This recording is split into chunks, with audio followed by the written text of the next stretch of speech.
The costs are very high, and lots of things are built in there, not just the immediate costs of the invasion, the costs of reconstruction, of the occupation, but then since the insurgency happened afterwards, all the human costs to U.S. soldiers, the long-term medical care that they need for PTSD and for other injuries.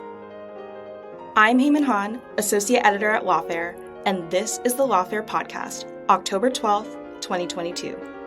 Foreign-imposed regime change is a policy tool that a number of countries, but most frequently the United States, has used to establish friendly regimes and align interests in regions around the world. With the ongoing unrest in Iran and the war in Ukraine, foreign-imposed regime change is in the news once again. But conversations around foreign-imposed regime change often occur without reference to the whole historical record. Hindsight might suggest that foreign-imposed regime change can be done, but that it just needs to be done better, that we just need more resources or better strategy. To evaluate the efficacy of foreign-imposed regime change in a systematic way, I talked to someone who's looked at every instance of foreign-imposed regime change during the past 2 centuries. Alexander Downs, professor of political science and international affairs at George Washington University, wrote a book about it called Catastrophic Success: Why Foreign-Imposed Regime Change Goes Wrong. With his dataset, he draws out the lessons we can learn from attempts of foreign-imposed regime change over time. Ultimately, he argues that even when foreign-imposed regime change works, its successes don't last very long, and the downsides of regime change are actually built into the process of trying to achieve it in the first place. It's the Lawfare Podcast, October 12th, Alexander Downs on the foreshadowed failures of foreign-imposed regime change. I want to start off by asking you to talk about Russia and Ukraine. Let us know, is that an example of foreign-imposed regime change? And how do you define foreign-imposed regime change? Sure. Thanks for having me. The Ukraine war would have been a foreign-imposed regime change had it succeeded. It seems clear to me that Vladimir Putin's intent was to launch a blitzkrieg, get to Kiev very quickly, and overthrow the Zelensky regime. And put someone of his own choosing in power to kind of run the country on his behalf. Now, that could have been a temporary thing before annexation. We sort of don't know because it failed to happen, luckily. But ones that have succeeded recently, the United States and its NATO allies in Libya helped with air power to overthrow Muammar Gaddafi. And obviously the Afghanistan 2001 and Iraq 2003 cases are quite direct applications of force. So what do we mean exactly by foreign-imposed regime change? Well, it's the overthrow of the leader of one state by the government of another state. So pretty straightforward. And that tends to happen in one of 3 ways. One is straight-up invasion, as in the Iraq case in 2003. The second is through coercion, so threats of force. Please leave or else we may intervene and attack. And the third is by working with forces already in the country, so domestic, either rebels or opposition groups. And that can be sort of the trickiest to identify. So the rule of thumb I try to follow is are there agents of the intervening state inside the target state working towards regime change? Is it the official policy, if not enunciated at the time, but that you can look at in retrospect, find in government documents to overthrow the regime? And then how likely would it have been to happen absent the external intervention? So do the outsiders play the sort of crucial key role in undermining and helping to overthrow the regime? And just to be clear, we don't count, for instance, UN operations or other non-state-to-state activity as being foreign-imposed regime change, even though that might ultimately be some sort of goal that it has? There are a lot of related concepts here floating around. So one is occupation, so a military occupation of a foreign state or part of a foreign state. That can involve regime change. So Iraq was a regime change that was followed by an occupation. But not all occupations involve regime change. Decolonization is another So part of my definition is that the target country that you're trying to overthrow has to be an independent state already. So decolonizing, leaving, having some influence in what government comes to power in a newly independent state is outside of what I'm talking about. Similarly, the country that you're overthrowing needs to remain independent, at least nominally, right? There can be an occupation and so forth, but it's different from annexation.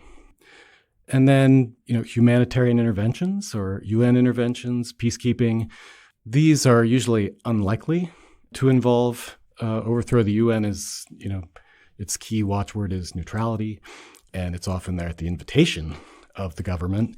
And nowadays, more and more, it's in support of governments because the nature of civil wars and rebel groups has changed over time, right, from, say, national independence movements to groups like Al-Qaeda and the Islamic State. So there's more actually support for states now.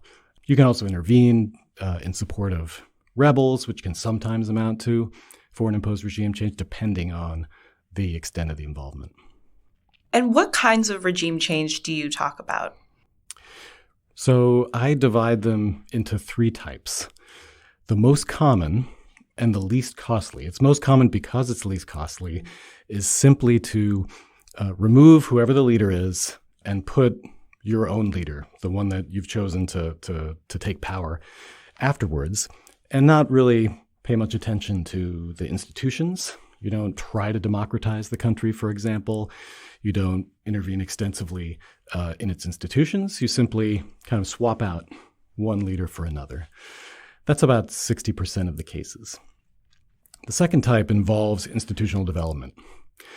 And so the intervener does take some steps to either in the democratizing case to facilitate free and fair elections, right, which is the sort of hallmark of democracy, help write a constitution in many cases.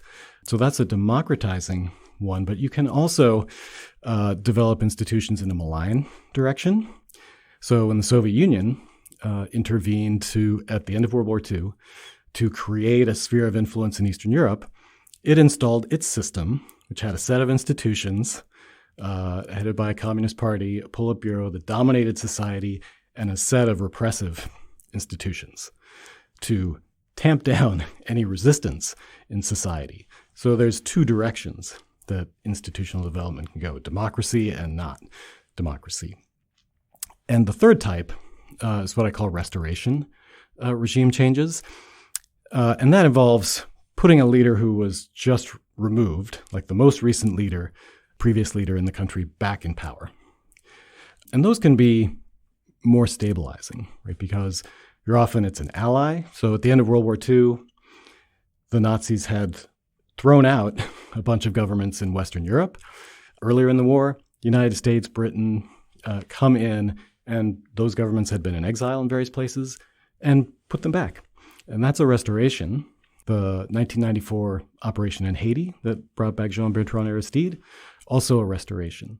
So those are more benign. And each of those, institutional and restoration, take up about 20% of the cases. So those are the three types. Right. And which one has the U.S. done the most? It varies by era. The United States first got into this business in the very early 20th century. And the cases were all in Central America and the Caribbean, countries like Nicaragua, the Dominican Republic, Haiti, Nicaragua again, Costa Rica. And most of those at least made a nod towards democratization. So in 1910, 11, 12, in Nicaragua, the United States at least attempted to help run an election. Now, it's clear who they wanted to win, which was the conservative side. But there was at least some attempt at that. Similarly, in the Dominican Republic, the idea was there was a lengthy occupation and then, change the institutions of the country, install a democratic government. Now, it didn't last very long, but that was the intent. Whereas in Haiti, it was much more of a, let's just get somebody in power. There was another lengthy occupation, but eventually it's like, okay, we got to get out of here. In World War II, right, those were obviously about defeating, great powers who were totalitarian or highly authoritarian states. And there, the idea was these places need to be democratized. They're too important. You can't just leave Hitler in power or the Japanese dictatorship in power. And we need to make these countries into our allies against the Soviet Union. And that's a big part of why those regime changes were successful, was the shared external threat that the two countries had. That made Japanese and West Germans much more willing to countenance the occupation and these changes. Now, during the Cold War, it changed dramatically. Here it was, how can we at least contain the Soviet Union and its allies, or even roll those regimes back? And those entailed a bunch of interventions in Guatemala, Iran, the DRC, in Africa and other places that were very much oriented towards, let's get rid of the guy we don't like, who's maybe we're worried might lean towards the communists, and put somebody in who we think will reliably not do that. Often a right-wing kind of person, often in exile, like Carlos Castillo Armas in Guatemala. He was a former army officer. He hadn't been in the country for a while, and we simply got rid of Jacobo Arbenz, who was actually quite democratic. The regime was a democracy, and put in essentially a dictator. Now, since the Cold War ended, there isn't that big threat out there, and the default option has become, again, democratization. Let's spread democracy. And so every intervention for regime change that the United States undertakes or has undertaken since the end of the Cold War has attempted to do what the United States did in West Germany and Japan after World War II. Not necessarily thinking about how well those reforms and institutions might work in different places and how easy they might be to install. The one kind of exception there, so Afghanistan was undertaken quite suddenly. We didn't really know who was going to come to power, and eventually we went with Hamid Karzai. Similarly, in Iraq, Bush administration's proclivity was not to nation build, but its sort of plan, to the extent there was one, to simply cut off the Saddam head, put on a different head, and move on, didn't work because the place collapsed. And so that turned into an extended democracy building exercise. So it's varied over time, right? There's these two different impulses going on, and it in part depends on the threat environment, right?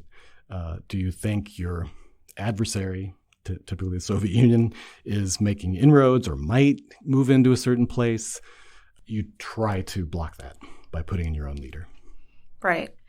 And would you say that it's right to designate terrorism as this kind of shared external threat that operates similarly to the way that the Soviet Union or the spread of communism operated in that trend era? To a certain degree.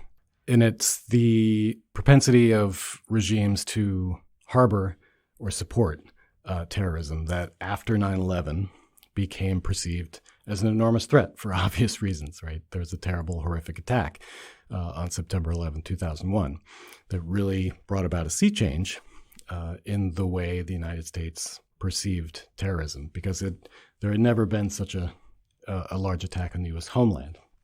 This was always a problem in other places.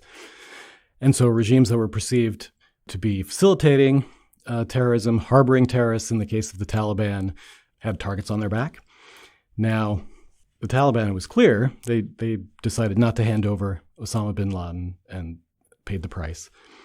Now, the Bush administration tried to make the case in 2002, 2003 that there was a connection between Saddam Hussein and al-Qaeda.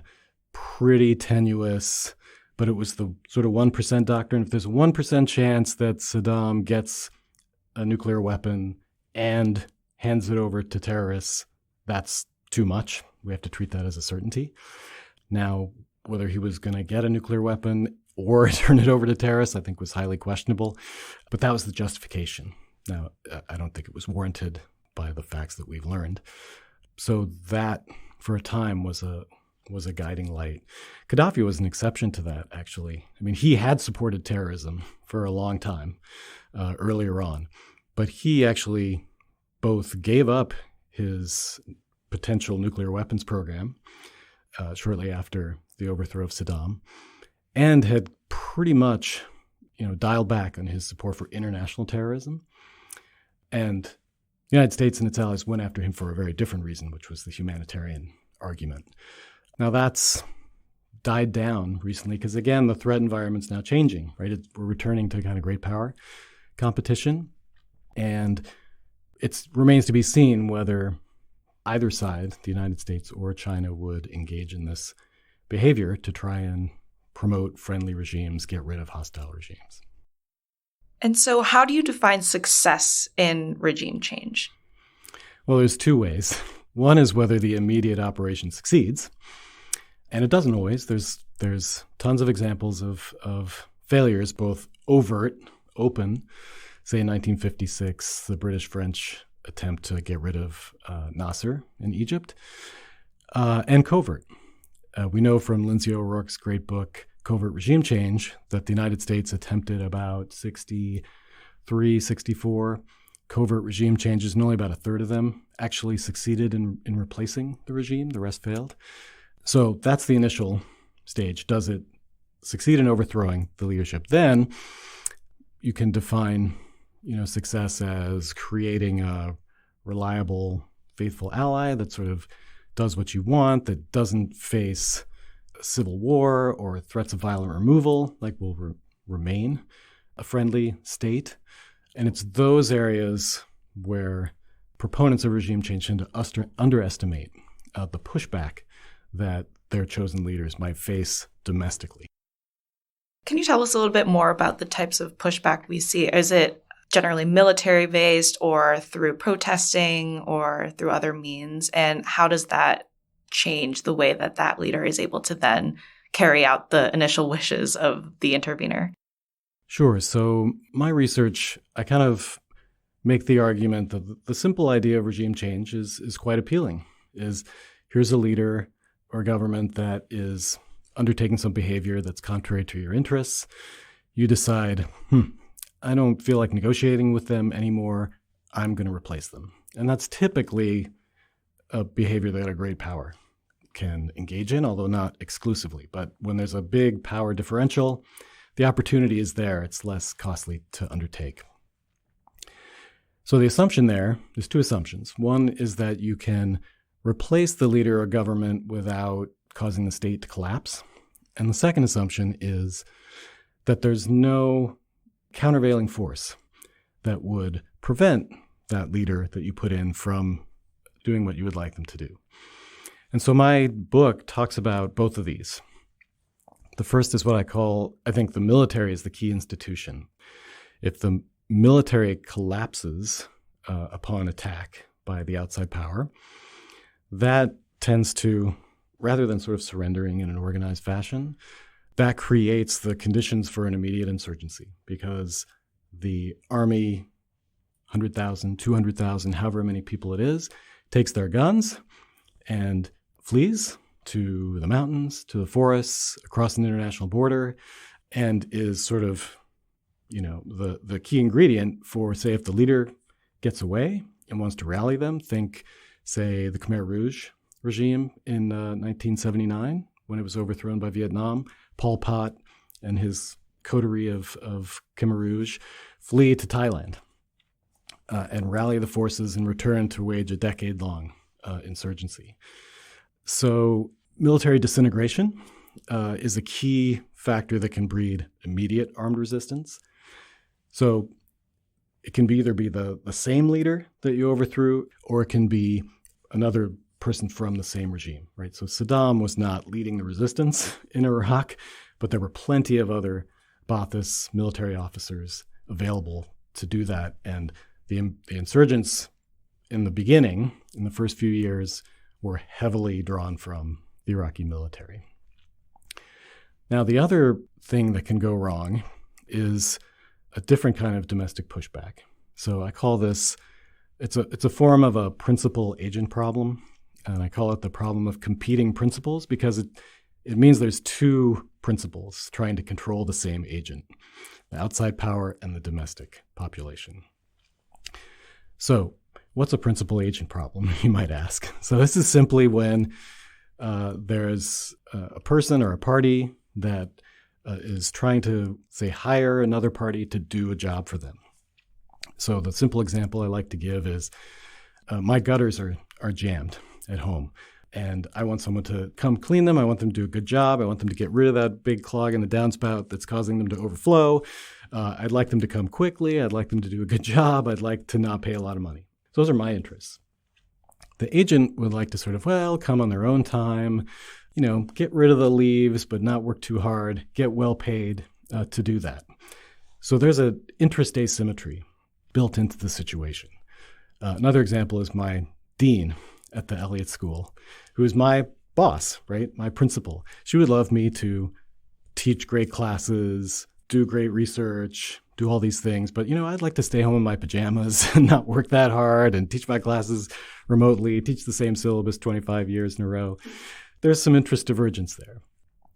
And it's very hard for me as the principal to know exactly what the agent is doing. So there's an information problem too. So I'm not going to be home when they come and clean my gutters. So I don't know whether they got the big clog out of the downspout.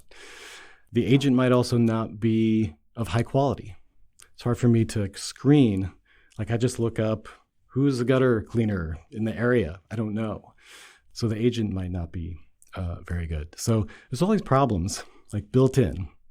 So when you take this to regime change, say the sort of modal case is an intervener overthrows the government, they put another person in power, and they'd like them to sort of follow their interests, the intervener's interests. Now, that would be great and easy if there was no countervailing force. But it turns out the domestic population gets a vote, one way or another, an actual vote at the ballot box or through the use of protest, coup, violent resistance. If the agent, the leader that's been installed, is hewing too closely to the intervener's interests and ignoring sort of what the domestic population might like, the domestic population might go after them. And then the opposite is true. If they go hey, the domestic population is a threat to me, I need to do what they would like me to do. The intervener says, hey, what are you doing? You're supposed to be following my dictates. I might need to sanction you, replace you, attack, different kinds of ways to punish that agent. And so the key assumption there is that the interests of the intervener and the domestic public in the target state are not the same. They diverge in some ways. This creates this Gumby problem, right? The leader is being pulled in two different directions. My favorite illustration of this is an old Far Side cartoon where there's a guy standing in front of two doors, and behind him is the devil with a pitchfork, right? And he says, just choose one, right? And it's you're sort of, no matter what you do, you can get in trouble. Yeah. So to summarize, your main argument is that foreign imposed regime change doesn't work because of this military disintegration, and because of this problem of competing principles. Is there any way to avoid those issues? Sure. In the principal agent literature, so that the principal has tools available to it to try and incentivize the agent, right, with either threats of punishment or offers of benefits, carrots and sticks. These are often hard to make credible because if you threaten to punish a leader that you yourself put in power and have an interest in keeping in power, they're like, why should I? You're going to help me anyway, no matter what I do. And the same with benefits. Oh, you promised me benefits? Well, you're going to give me the benefits anyway, no matter what I do. So that's very hard to do. Now, the different types of regime change have different implications for this. So if you are a democracy and you're able to successfully transform the other side into a democracy, we know this thing, the democratic peace, democracies are less likely to have major conflicts of interest that would drive them to war. So at least you're going to have peaceful relations. You're not going to agree about everything, but that is a way to circumvent that interest asymmetry. The other way is to repress one of the principles. So if you install a repressive enough regime, institutions in the target country such that the domestic principle can't express its interests, that also short circuits the problem, right? Because you no longer face a threat for carrying out the intervener's wishes. And then the other way is by restoring a leader that you didn't have a conflict with in the first place. So another country comes in, puts in a leader. You don't want that one to be in power. You then are able to bring the other one back. And then oftentimes you already had good relations with that leader. There's no sort of big interest asymmetry, and therefore that problem is also short-circuited. But if the initial impetus to go and have or impose regime change is to democratize, then doesn't that kind of short-circuiting ultimately fail the initial purpose? So it can. A lot of it depends on whether you're successful. So the way I define institutional regime changes is by what the intervener is trying to do. Is it, say, facilitating free and fair elections? I would call that a democratizing regime change or a democracy-promoting regime change.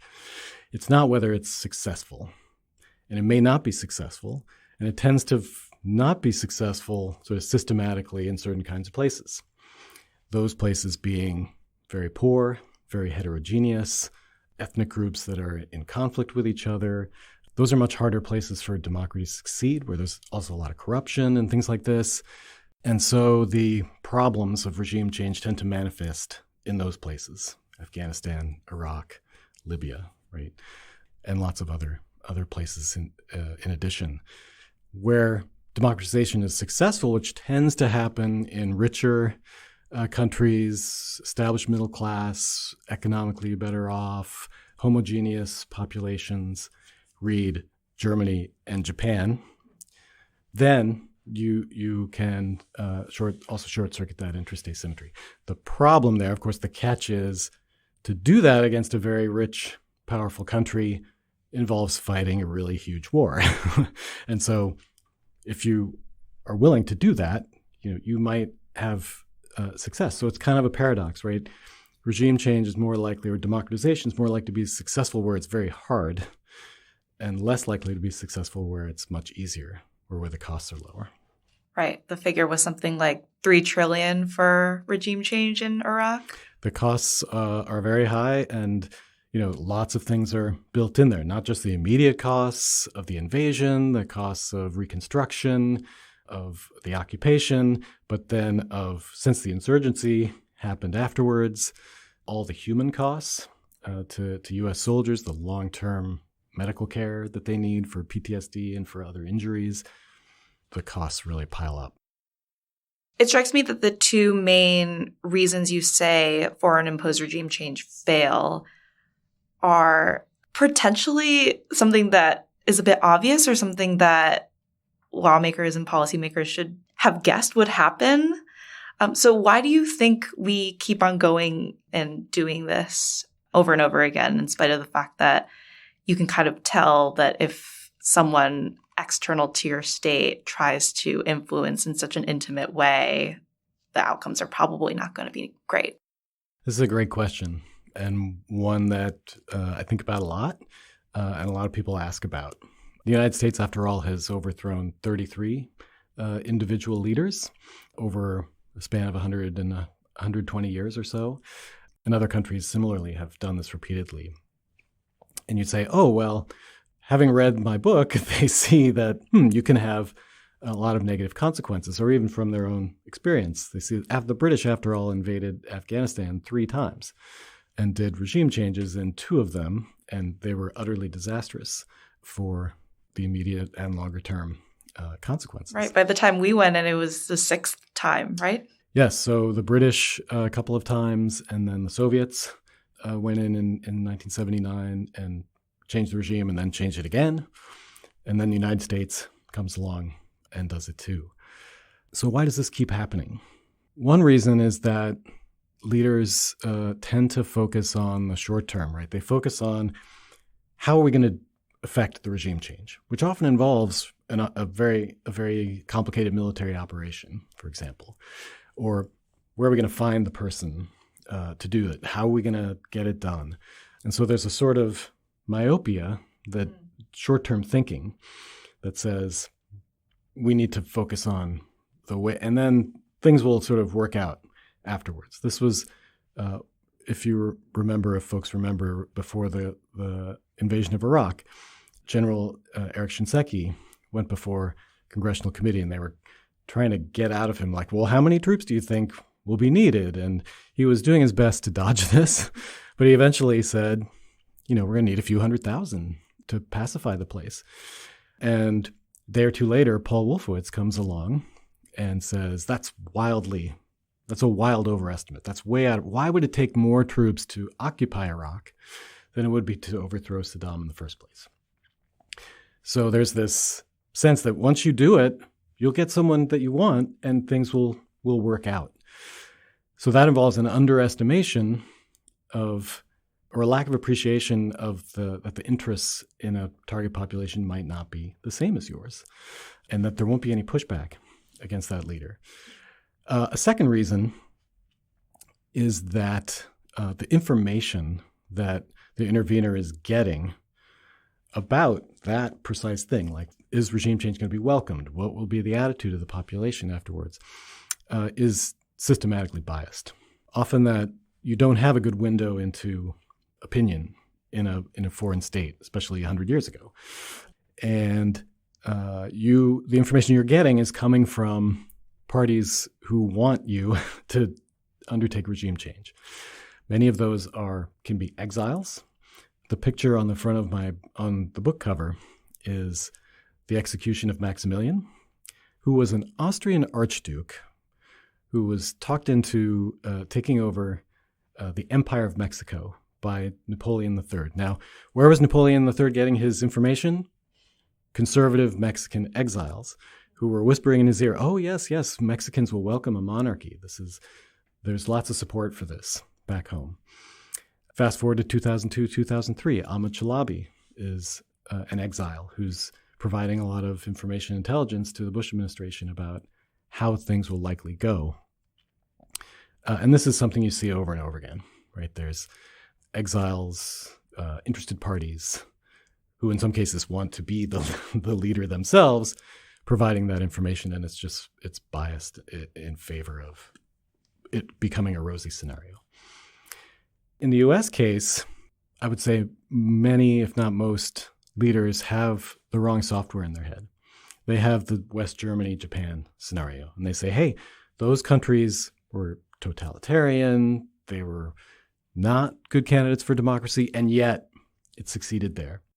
Now, we've since learned that a totalitarian mindset, which, actually, to be honest, most Germans did not have, is not, an impediment to democracy.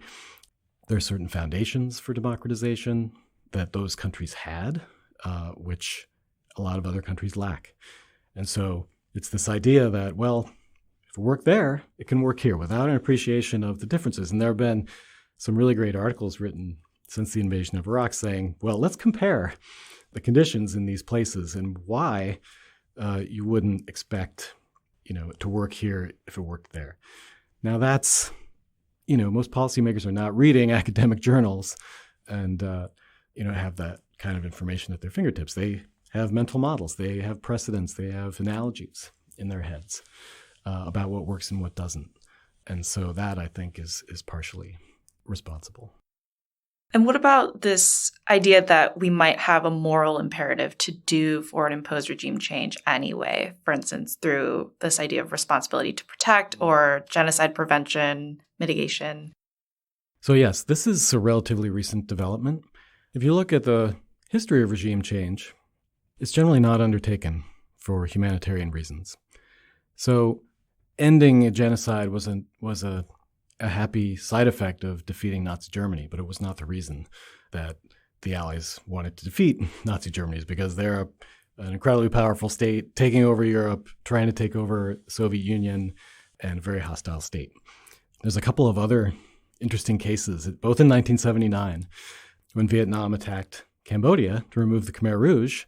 You'd say, oh, that's because the Khmer Rouge were committing this terrible genocide that killed over 1 million people. No. It was because they were also attacking Vietnam and killing lots of villagers. They had a border dispute. And the Vietnamese just decided, we can't negotiate with these guys anymore. We're going to get rid of them. Similarly, in Uganda, you had Idi Amin, who was an incredibly brutal dictator And the Ugandans finally decided to go after him when he invaded this place called the Kagera Salient, which was a piece of territory. And they said, this will not stand. We cannot deal with this. So it's for the external aggression reasons. Now, people ginned up humanitarian arguments for going after Saddam after the fact. He was also a brutal guy, but that's not what was driving it. The big case here is Libya. A civil war breaks out in the Arab Spring, and Gaddafi is attacking the rebels, and he says some kind of blood-curdling things, which led policymakers in Western countries, including the United States, to believe that a mass killing was imminent.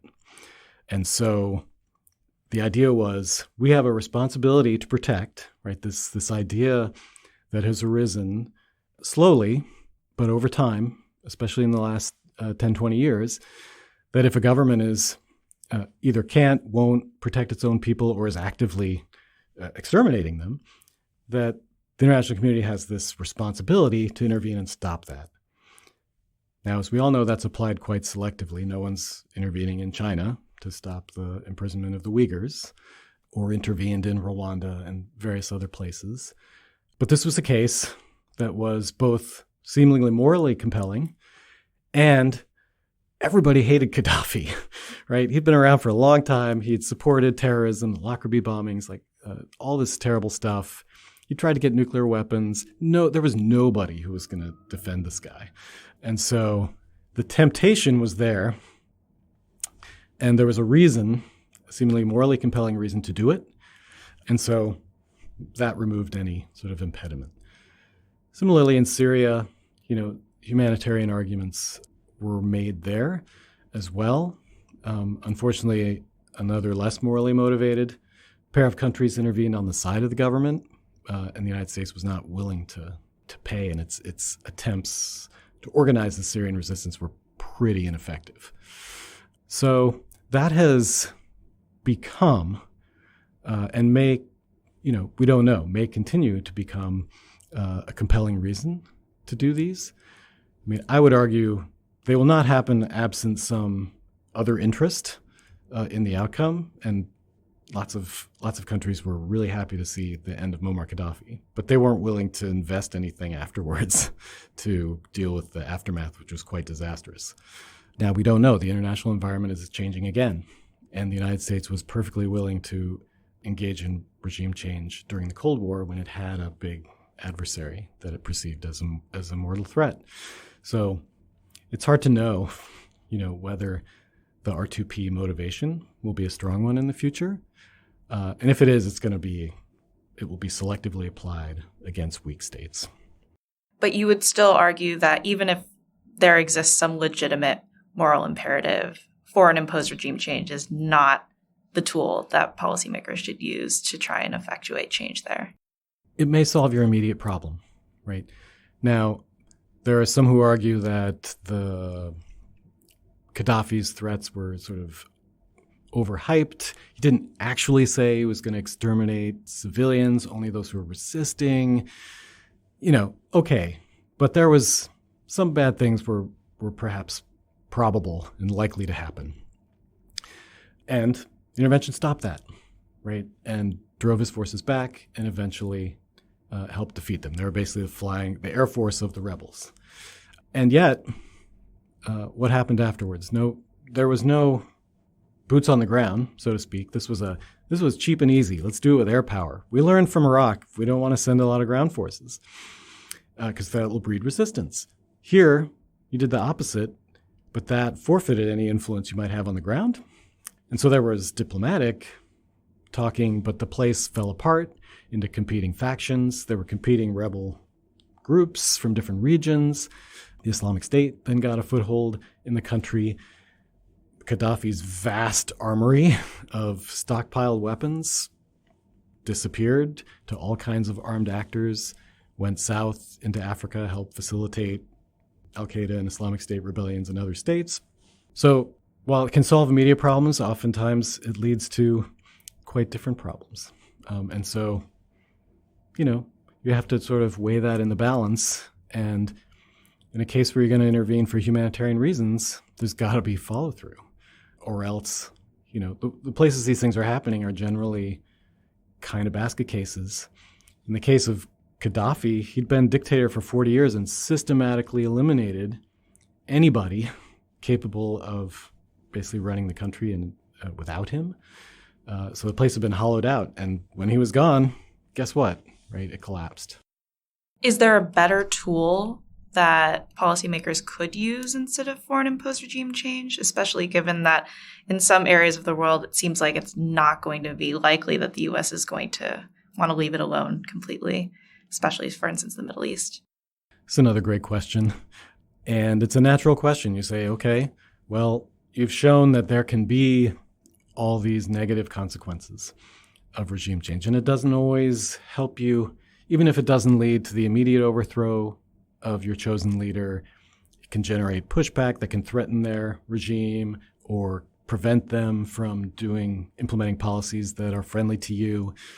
But if we're not going to do that, what's our tool? How are we going to influence these kinds of states?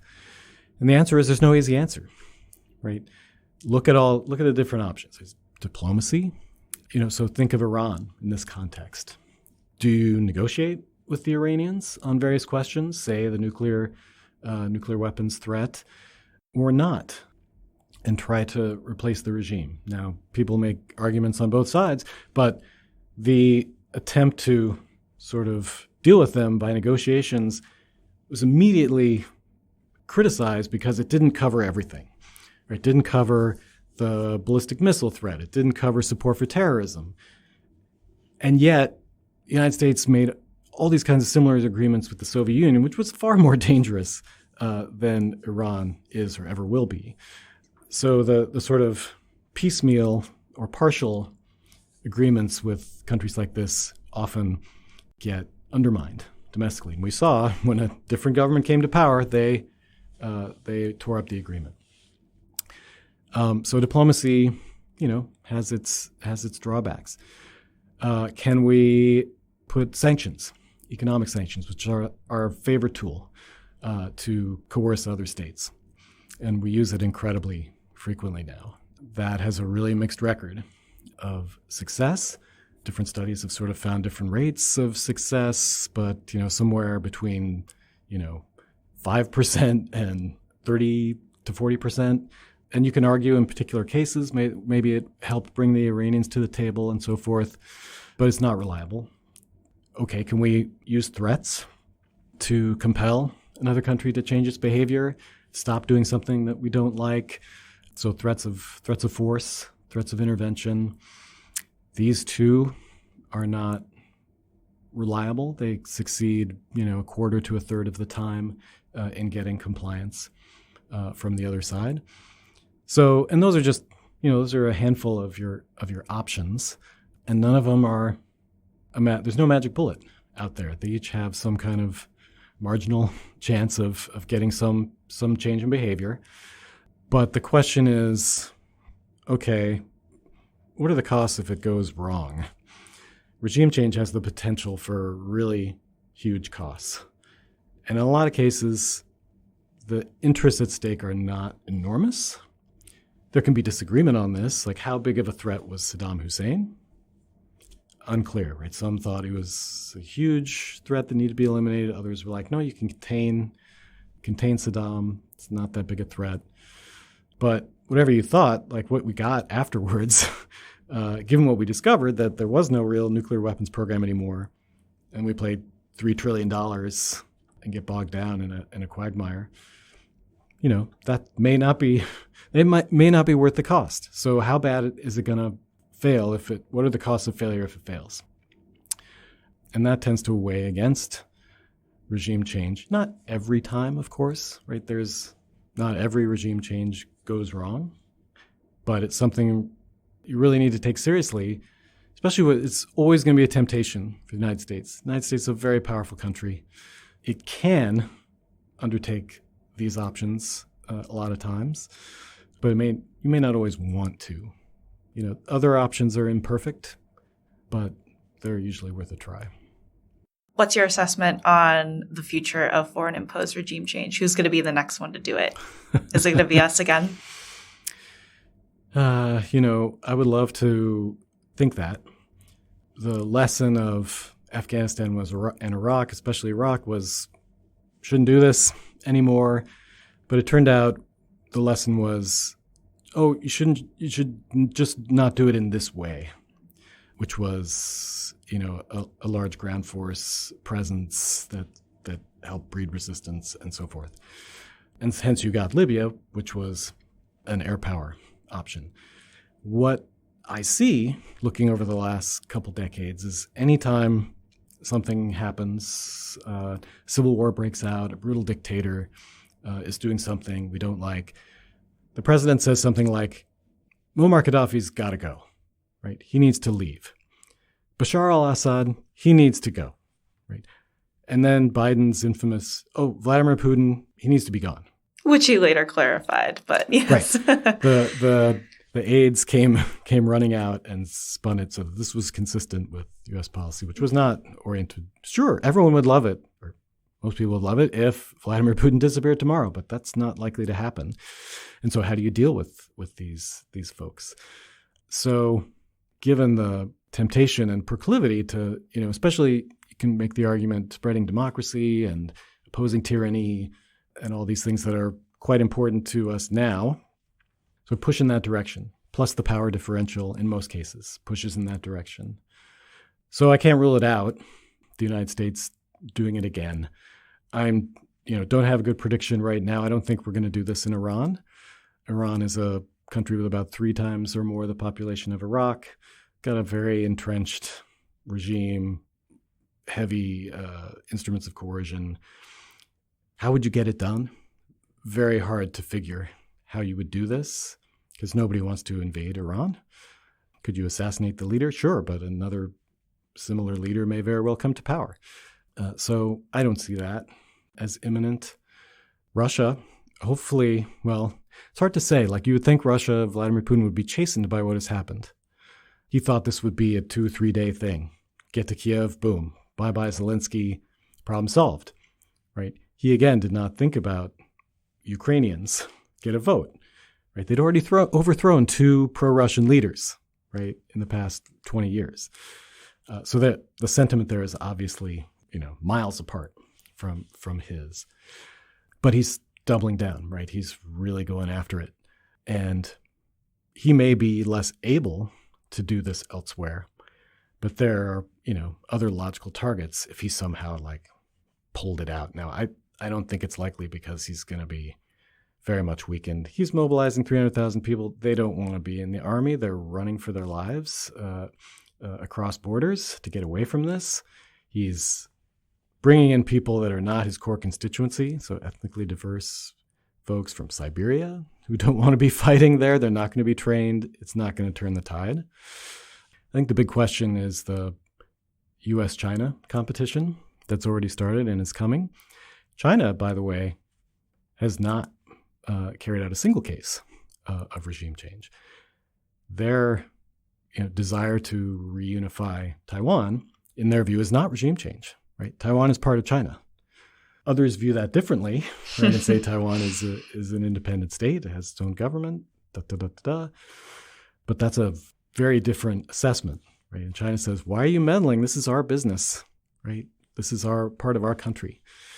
And so they've actually shown very little propensity. They do not show up in my list of regime changers. So they're exerting their influence in different ways. Right, the Belt and Road Initiative, providing lots of loans with low strings attached. You don't have to do austerity. You don't have to reform your government sector. You just have to buy from us. And so it's much more of a what we would call soft power kind of influence. Now, in the past, the United States has been willing to do regime changes in a similar situation. And the question is who would you do? It's a very different theater out there, right? Most of the countries are already your allies.